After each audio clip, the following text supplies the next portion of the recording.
នេះបងប្អូនហើយកំពុងតាត់មានអីហៅផងស្រាប់តែមកបាត់ចឹងតូចនៅក្រៅផ្ទះមានណាលុយពុះប៉ុណ្ណាណៃទៅវាចាញ់កតុយមក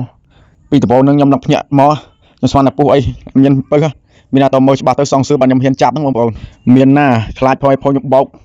កវែងហើយវាក៏បានស្លាប់ទៅហើយពុះនឹងពើធំមែនតើបងប្អូនអើយប្រវែងវាចង់2ម៉ែត្រទេនឹងវែងជាងខ្លួនខ្ញុំទៀតហើយ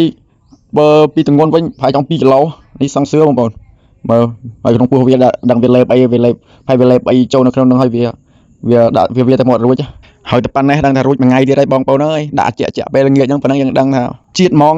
ហើយអាកំពុងទៅកាន់មានណាលេងកតុយរបស់វាលេងកំរើករំឡើងភ្ញាក់អស់ព្រលឹងប្រលះលេងហើយខ្ញុំចង់សុំយោបល់ពីបងប្អូនម្នាក់មួយបើសិនជាយើងចាប់បាននេះយើងគួរធ្វើម្ហូបអីគេឆ្ងាញ់បងប្អូនហើយនេះម្ដងនេះខ្ញុំកាត់ត្រង់កោសមកលង្សលខ្ចីមកនេះសងសឿចំតួហ្នឹងហើយមើលទៅក៏ដឹងដែរបងប្អូនអើយតំណដឹងជាតិមកថ្ងៃហ្នឹងហើយនេះនៅទីផុតយើងក៏បានធ្វើឆ្អិនគឺខ្ញុំស្ងោរជ្រក់ប៉ុន្តែស្ងោរជ្រក់វាដាក់អង្គយកទឹកហុតនៅពេលដែលយើងដាក់អាចជាក់ទៅវាធ្វើយើងរៀងហេវយើងដាក់បបរនឹងទៅជាតិមកបងប្អូនអើយនេះជាតិខ្លាំងជាងសាច់មាន់ទៀតហើយនេះខ្ញុំធ្វើម្ហូបនឹងហើយបើសិនជាបងប្អូនវិញបានវិញបងប្អូនគួរធ្វើម្ហូបឲ្យគេដើម្បី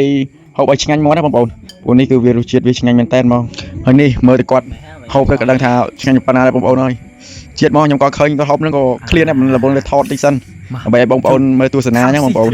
បើសិនបងប្អូនចូលចិត្តកុំភ្លេចជួយចុច follow ឲ្យខ្ញុំម្នាក់មួយផងបងប្អូន